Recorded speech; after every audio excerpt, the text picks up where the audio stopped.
السلام علیکم dear students, امید ہے آپ سب خیریت سے ہوں گے۔ تو آج کا ہمارا ٹاپک ہے جو 10th کلاس کی تھرڈ سمری ہے، یونٹ نمبر 8 ہے، نیم ہے پیس یعنی امن۔ تو چلیں سٹارٹ کرتے ہیں۔ Piece is written by doctor Hartman. The poem is about wind. The message of the poem is universal. Nature teaches us lesson through wind, water, mountains and lights.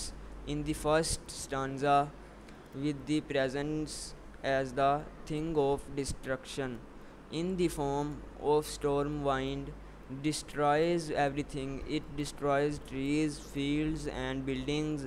In the second stanza, wind is presents as gentle and cool. It shows of grace of nature. It gives live for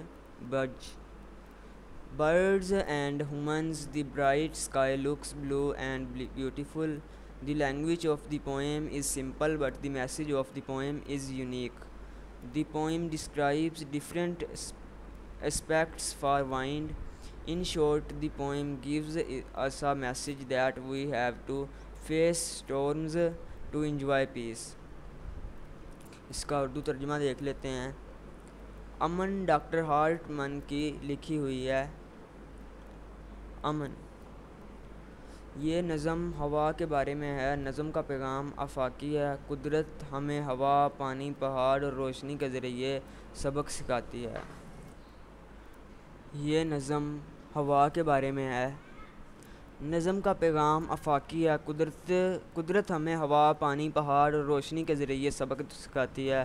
پہلے بندے میں ہوا کو تباہ کن چیز کے طور پر پیش کیا گیا ہے۔ طوفان کی شکل میں ہوا ہر چیز تباہ کر دیتی ہے۔ یہ درختوں، میدانوں اور عمارتوں کو تباہ کرتی ہے۔ نظم کے دوسرے بند میں ہوا کو سرد اور پرسکون بنایا گیا ہے۔ یہ فطرت کے اعلیٰ پن کو ظاہر کرتی ہے۔ یہ پودوں، پرندوں اور انسانوں کو زندگی دیتی ہے۔ آسمان نیلا اور خوبصورت نظر آتا ہے۔ نظم ہوا کے مختلف پہلوؤں کا بیان کرتی ہے۔ نظم کی زبان سادہ مگر پیغام مثالی ہے۔ مختصر یہ کہ یہ نظم ہمیں پیغام دیتی ہے کہ امن سے لطف اندوز ہونے کے لیے ہمیں طوفانوں کا سامنا کرنا پڑتا ہے۔ آگے ووکیبلری دیکھ لیتے ہیں۔ پیس امن و سکون، ماؤنٹین پہاڑ، اسپیکٹس پہلو، بلڈنگز عمارات، انجوائے لطف اندوز ہونا، نیچرل قدرت، تھرو کے ذریعے، سٹورمز طوفان، برج شگوفے کونپلیں کلیاں، ڈسٹرکشن تباہی، لیسن سبق، ڈسٹرائز تباہ کرتا ہے، فیلڈز میدان کھیت، لکس دکھائی دیتا ہے، جینٹل نظم و نازک۔ امید ہے آپ سب کو ویڈیو پسند آئی ہوگی۔ ملتے ہیں اگلی ویڈیو میں، تب تک اللہ حافظ۔